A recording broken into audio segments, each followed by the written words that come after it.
नमस्ते एवरीवन। ये आपका लास्ट वीडियो है फाउंडेशंस ऑफ कैनेडियन लॉ के सिलेबस के आउटलाइन का। तो फर्स्ट ऑफ ऑल इसमें जो बताया गया है वो है पार्ट 8, 9, 10। और पार्ट 8 में हम जो सिलेबस में कवर्ड है वो है judiciary and it's components. Judiciary एक बहुत ही बेसिक कंपोनेंट्स हैं जो हम सबको पता होते हैं, और उसमें भी आपका एक स्ट्रक्चर कैनेडियन कोड का बताया गया है। पर जुडिशियल इंडिपेंडेंस के बारे में जो क्रिटिकल एनालिसिस दिया गया है कैरोलाइन डिक का, बहुत इंपॉर्टेंट है। वो आपका बताता है कि बिल C9 क्या था और किस तरीके से वो जुडिशलाइज गवर्नेंस की तरफ बढ़ रहे हैं। This is important to understand कि कहाँ जुडिशरी इंटरफेयर कर रही है पार्लियामेंट में, और हम उसको किस तरीके से ये भी डिफेंड कर सकते हैं कि वो ज़रूरी भी क्यों है रूल ऑफ लॉ को इस्टेब्लिश करने के लिए।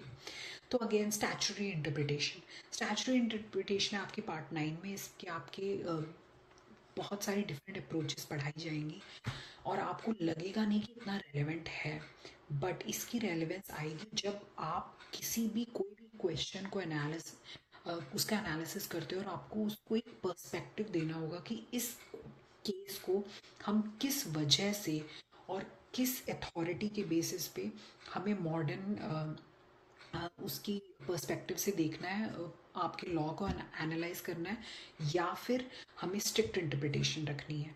तो इसमें बहुत सारी अलग अलग इंटरप्रिटेशन है, बहुत इंपॉर्टेंट है, और बहुत सारे plain meaning rule and what not, और ये सब एक्सप्लेन्ड है इसमें। बहुत सारे केसेस भी हैं जो रेफर करने बहुत ज़रूरी है। पार्ट 10 है now it is the and which tells you constraints on legislative and administrative action. This is completely in parallel to administrative law's judicial review. But here is the difference.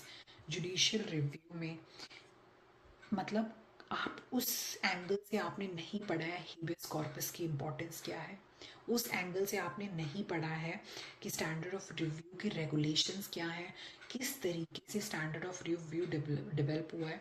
और mind it जब exam में आएगा तो हो सकता है आपका एक क्वेश्चन जुडिशियल रिव्यू से रिलेटेड हो, पर उसमें आपको सिर्फ एक एडमिनिस्ट्रेटिव लॉ के पर्सपेक्टिव से आंसर नहीं देना है कि ये हमारा स्ट्रक्चर है और हमने ये इसका आंसर दे दिया है। इसमें आपको सारी कमेंट्रीज रेफर करके एक आंसर देना है। इसलिए लॉडेट के सैम्पल क्वेश्चंस बहुत ज़्यादा इम्पॉर्टेंट है, क्योंकि उनमें मैंने आपको हर तरीके से जो डॉट्स कनेक्ट होती हैं वो एक्सप्लेन की है, और वो किस पर्सपेक्टिव से आपको एग्ज़ाम में ध्यान में रखनी है। क्योंकि जब एग्ज़ाम में क्वेश्चन पेपर आएगा तो आपके पास इतना टाइम नहीं होगा कि आप ये 20 से जो 25 केस और आर्टिकल्स हैं वो सब अपने दिमाग में रख लो, अनटिल अनलेस आपने वो 100 to 110 क्वेश्चंस आपने प्रैक्टिस कर लिए हैं और आपका एक इक्विपमेंट डेवलप हो गया है कि हाँ ये क्वेश्चन है तो मैं इसको इस तरीके से रेफर कर सकता हूँ या कर सकती हूँ। तो बहुत ज़रूरी है। सैम्पल क्वेश्चंस प्लीज़ देख लीजिए, और अभी तक भी अगर आपने असेसमेंट नहीं करवाई है तो करवा लो, क्योंकि ये मेरी वीडियो कंप्लीट होती है कि आपके 5 जो कोर सब्जेक्ट्स थे, इसके बाद हम कॉन्ट्रैक्ट्स और प्रॉपर्टी लॉ पे जाने वाले हैं, जो कि कुछ लोगों के लिए ऑप्शनल होंगे। Again I am Ekta Vishnoi, founder of Loaded, happy to help you, here to help you. Please follow और सब्सक्राइब करिए, और नोट्स लेना मत भूलना।